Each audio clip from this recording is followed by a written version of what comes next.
우리를 불안하게 만드는 것은 사건이나 사고가 아닙니다. 그것을 바라보는 우리의 생각이 불안의 원인이죠. 긍정적으로 생각하는 것도 중요하지만 불안, 짜증, 화가 날 때 생각을 바꾸면 주변은 변한 게 없지만 내가 느끼는 세상은 완전히 달라집니다. 안녕하세요. 모모입니다. 우리의 삶은 사람과 사람의 관계의 연속입니다. 집에서는 남편, 아내, 부모님, 자녀, 가족과의 관계, 또 밖에서는 친구, 동료. 좋은 관계를 유지하면서 내 의견을 전달하고 내 뜻대로 상대방을 설득할 수 있다면 얼마나 좋을까요? 독일에서 가장 주목받는 심리학자 폴커 키츠 마누엘 누시의 마음의 법칙, 오늘 만나봅니다. 이 책에서는 51가지의 사람의 마음에 관한 심리학 이야기들을 다루고 있어요. 이를 통해서 자기 자신, 또 다른 사람이 무슨 생각을 하며 또 어떻게 살아가는지 조금은 이해하는 시간이 될 거라고 믿습니다. 특히 오늘은 좋은 관계를 유지하면서 내 의견을 또 전달하고 내 뜻대로 상대를 설득할 수 있는 그런 방법들도 한번 만나보시죠. 그럼 모모의 북살롱 시작하겠습니다. 편안하게 함께 하세요.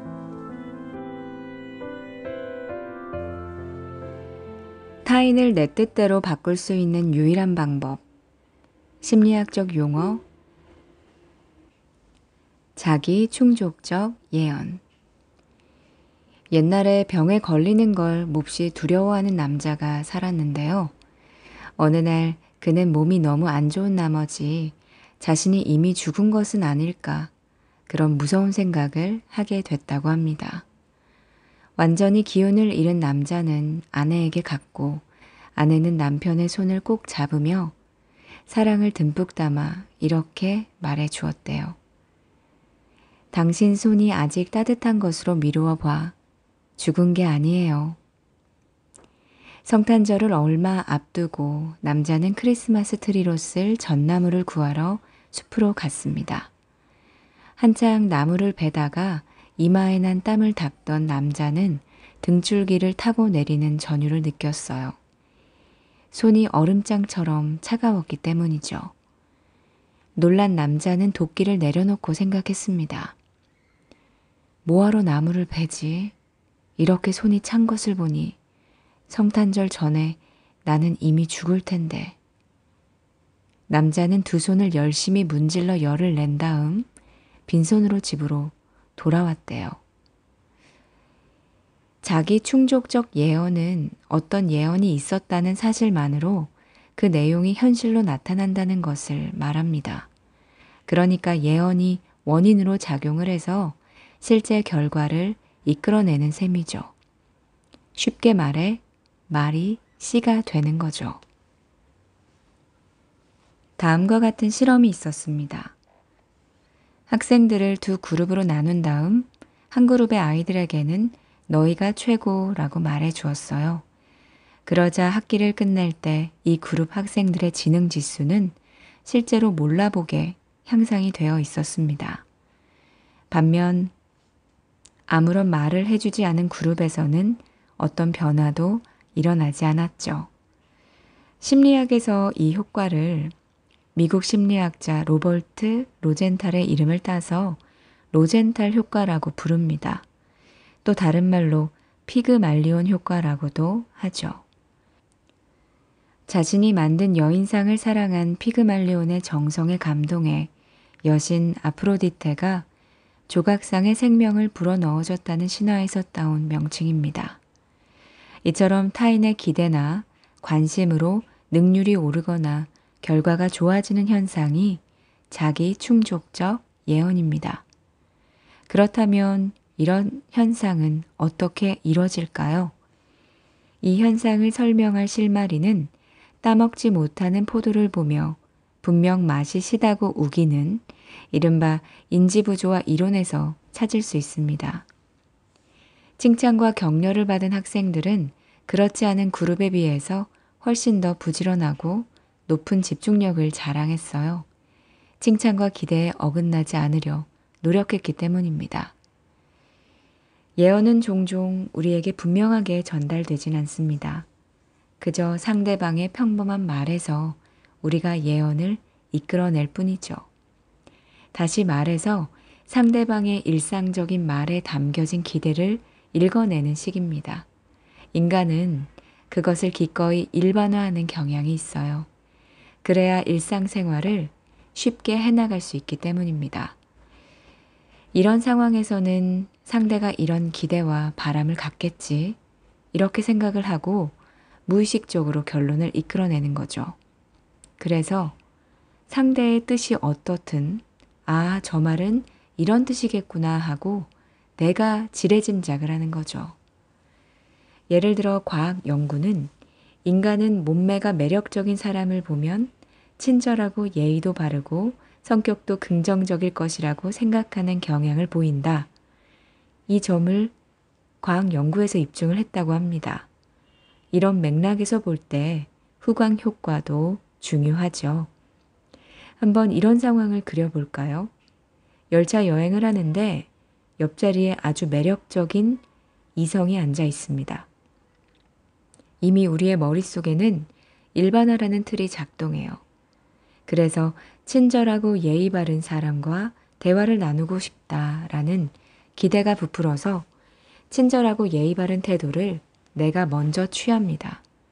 대화를 나눠보니 그녀는 또 그는 정말 친절하고 예의가 발랐어요. 결국 일반화한 틀의 영향으로 그에 어울리는 태도를 가진 덕에 상대방에게서 같은 반응을 이끌어낸 거죠. 이렇게 해서 예언은 그 내용을 스스로 충족시키는 결과를 만들었습니다. 이른바 우리가 재미삼아 보는 점이라고 하는 것도 자기 충족의 예언으로 말할 수 있는데요. 예를 들어 운세가 다음 주에 당신은 부상당할 염려가 있다. 그렇다면 실제로 다칠 확률이 높아지죠.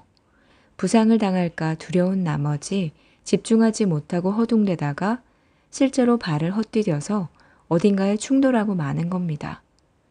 이른바 풍문이라고 하는 것이 바람을 불러일으키는 방식도 비슷합니다.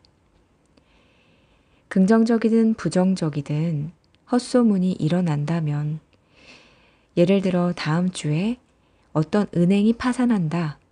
이런 소문이 돌았어요. 그때까지 튼튼했던 은행이 실제로 파산할 수 있습니다. 왜냐하면 소문을 들은 채권자와 고객이 서둘러 돈을 빼돌릴 수 있으니까요. 자기 충족적 예언과 가장 비슷한 건 플라시보 효과입니다. 아무런 약효를 갖지 않은 물질로 만든 가짜 약임에도 환자에게 좋은 효과를 나타내는 플라세보 효과는 심리적인 바탕에서 일어나는 현상이죠. 이 모든 사례는 우리의 생각이 얼마나 대단한 힘을 갖는지 보여줍니다. 생각의 힘이 이처럼 엄청나다면 인생에서 도저히 통제할 수 없는 건 역시 통제할 가능성이 있을 수 있죠. 부정적인 생각이 부정적인 결과를 불러온다면 긍정적인 생각으로 우리 인생을 적극적으로 꾸며가는 일도 가능하지 않을까요?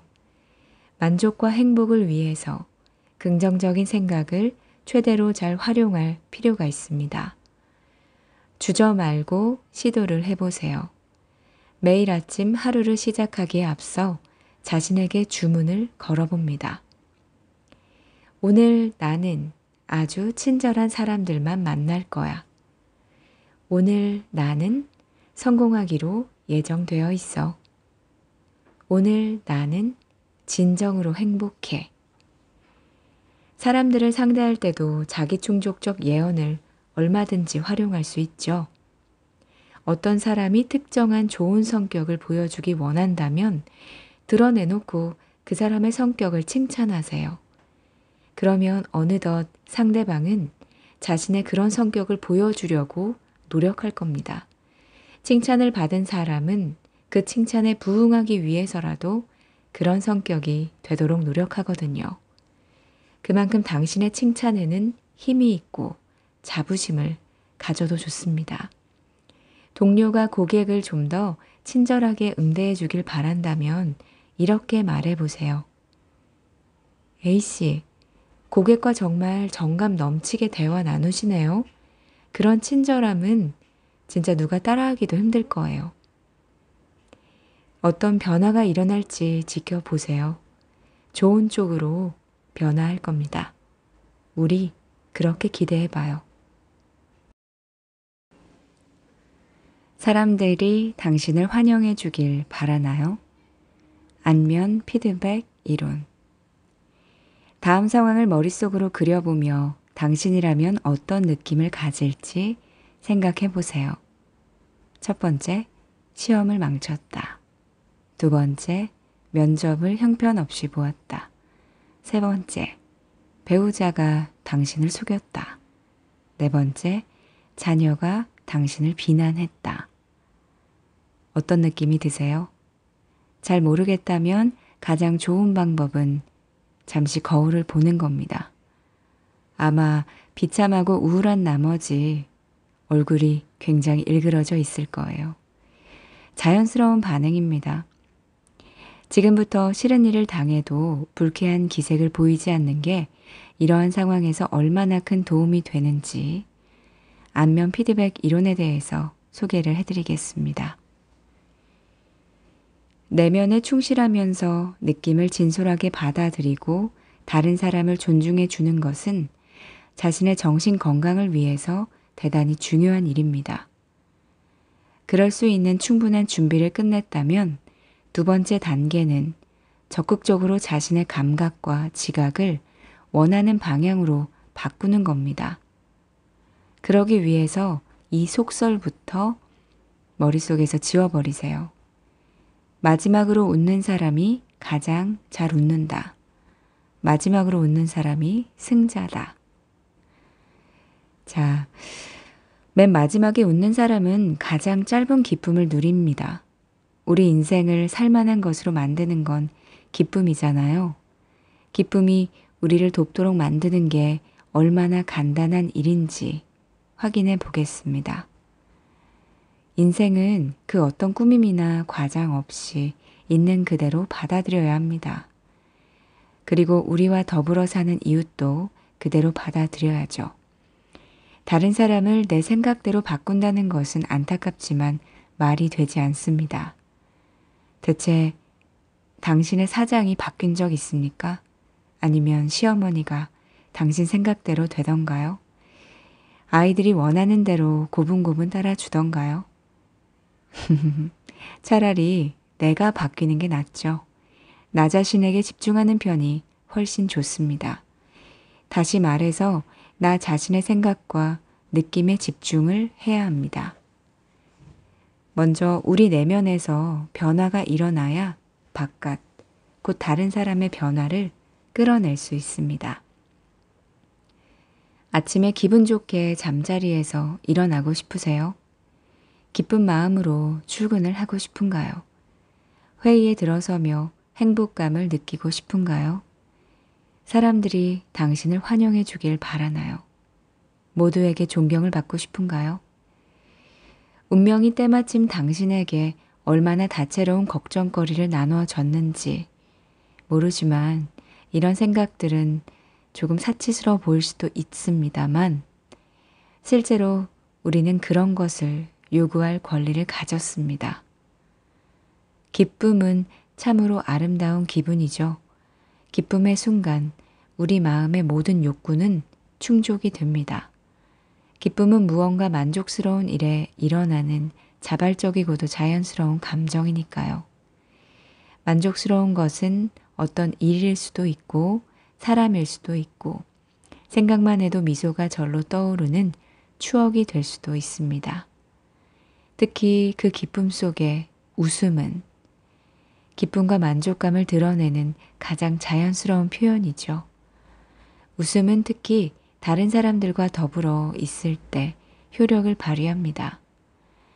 웃음은 건강합니다. 과학은 웃음이 많은 질병의 치유 과정에 도움이 됨을 증명했습니다. 만족감의 상승으로 스트레스가 해소되고 호르몬의 왕성한 분비는 면역 체계를 강화해서 질병을 예방합니다. 더 나아가 웃음은 혈액순환을 활성화하고 횡명막과 목청, 얼굴과 배, 근육 등을 강화합니다. 이 모든 현상은 무엇보다 혈압을 끌어올려서 피 속의 산소량이 풍부해지게 만들고 하복부 영역에서 일종의 마사지 효과를 내기도 하죠. 특히 웃음은 통증을 현저히 줄여줍니다. 이러한 모든 현상은 이른바 안면 피드백 이론으로 집약됩니다.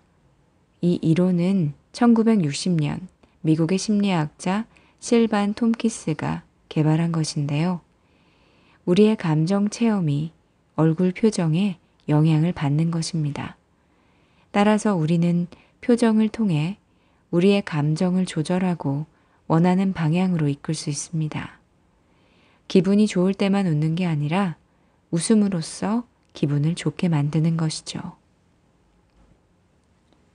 웃기 위해서 누군가 반드시 기막힌 농담을 해야만 할 필요는 없습니다. 우리 표정은 느낌 체계와 직접 맞물려 있기 때문에 기분을 끌어올리는 데에는 입꼬리를 살짝 들어주는 기계적인 움직임만으로도 충분합니다. 눈이 굳이 따라 웃을 필요가 없습니다. 입꼬리만 올려줘도 우리 두뇌는 좋은 느낌을 절로 만들어낼 수 있어요. 지금 당장 입술 모양을 미소 지을 때처럼 만들어 보세요. 만족한 얼굴 표정으로 세상을 거니는 겁니다. 그러면 내면 깊숙한 곳에서 어떤 느낌이 올라오는지 한번 느껴보세요. 놀라운 사실은 또 있습니다. 이런 표정과 변화가 다른 사람들과의 만남을 어떻게 바꿔놓는지 관찰해 보면 알 수가 있어요. 웃음과 기쁨이 강한 전염성을 자랑한다는 건 누구나 알고 있죠. 동료든 상사든 배우자든 당신이 마주하는 상대방은 당신의 웃음과 미소에 그대로 화답합니다. 당신의 태도가 상대의 태도를 바꿉니다. 친절함, 상냥함, 공손함, 존중. 이득을 보는 쪽은 누구일까요? 당연히 우리 자신입니다. 웃음 없이 지낸 하루는 잃어버린 하루입니다. 찰리 채플린의 말처럼 웃음의 효과를 느껴보세요. 동의하지 않음이 곧 당신에 대한 공격은 아닙니다. 적극적인 경청. 최근에 누구와 다투었나요? 가족, 동료, 친구와 무슨 일로 싸웠는지 기억을 한번 더듬어 보겠습니다. 첫 번째, 당신이 원한 건 무엇이었나요? 무엇 때문에 이렇게 싸웠을까요? 당신이 무엇이 중요했는지 생각해 보세요. 두 번째입니다. 상대방은 무엇을 원했나요? 상대는 무엇을 중요하게 생각했나요? 첫 번째 물음의 대답은 당신 자신이 정확히 알고 있을 겁니다. 그럼 상대방은요? 상대방이 무엇을 원했는지 기억하시나요? 분명히 대답하기가 쉽지 않을 겁니다. 사람들은 대개 다툼이 있고 난 다음에 상대방이 정확히 뭘 원했는지 잘 기억하지 못합니다. 우리는 종종 언쟁을 벌이며 상대의 면전에 이렇게 말하죠. 도대체 뭘 바라고 그러는 거야? 알 수가 없네. 아마도 지금 당신은 속으로 이렇게 말할 겁니다. 그게 뭐가? 그게 뭐 잘못됐나?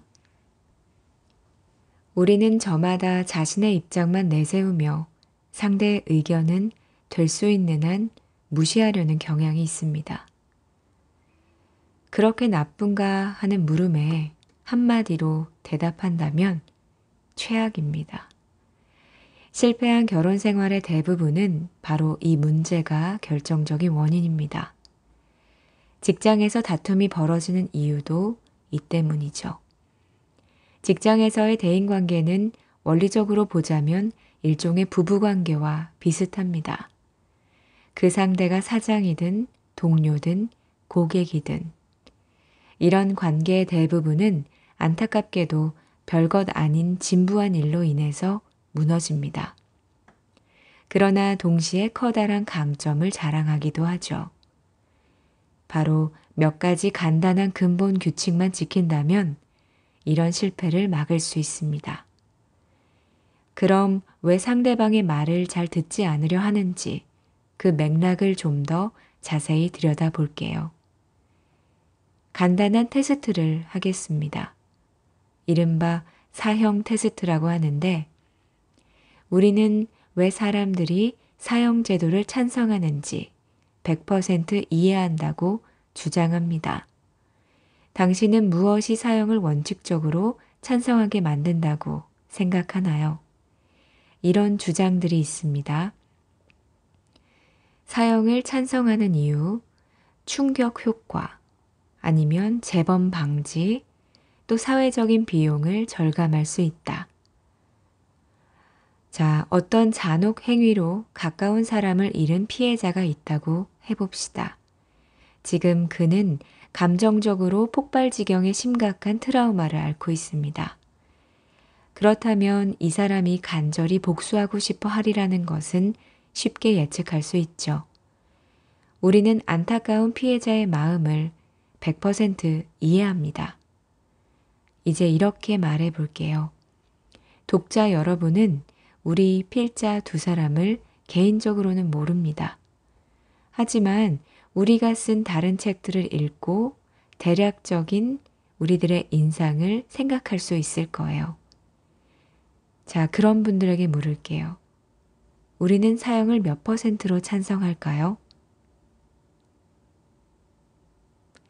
우리 인간은 어떤 입장을 100% 이해하면서도 또 동시에 0% 수용하지 않을 수도 있습니다.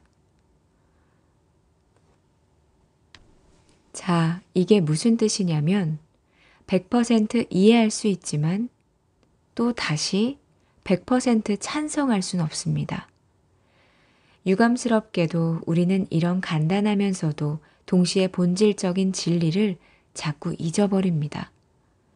인간관계에서 빚어지는 심각한 오해는 주로 상대의 말을 경청한다는 게 찬성이며 이해를 한다는 게 동의하는 것이라고 착각하는 데서 생겨납니다. 내가 이해를 할 수는 있지만 그 말에 100% 동의하거나 찬성할 수는 없는데 말입니다. 남의 말을 잘 들어주면 그것이 곧 자신의 입장을 포기하는 것이라고 생각하는 탓에 서로 공감을 해주기 어렵습니다. 그렇다 보니 우리는 남의 말을 귀 기울여 듣는 것을 힘들어하죠. 상대방의 의견에 동의를 해야만 하는 것이 아닐까, 이런 두려움이 들기 때문입니다. 남의 의견에 동조해서 자신의 입장을 포기한다는 것은 패배나 다름없습니다.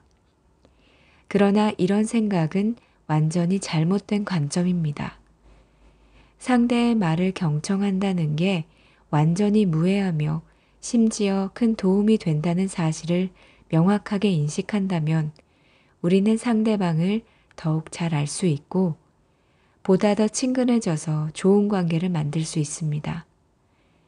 자, 집이나 직장 혹은 거리에서 상대와 다투는 일이 벌어지게 되면 경청과 찬성이 서로 다른 것이며 이해와 동의가 확연한 차이를 갖는다는 점을 생각하세요.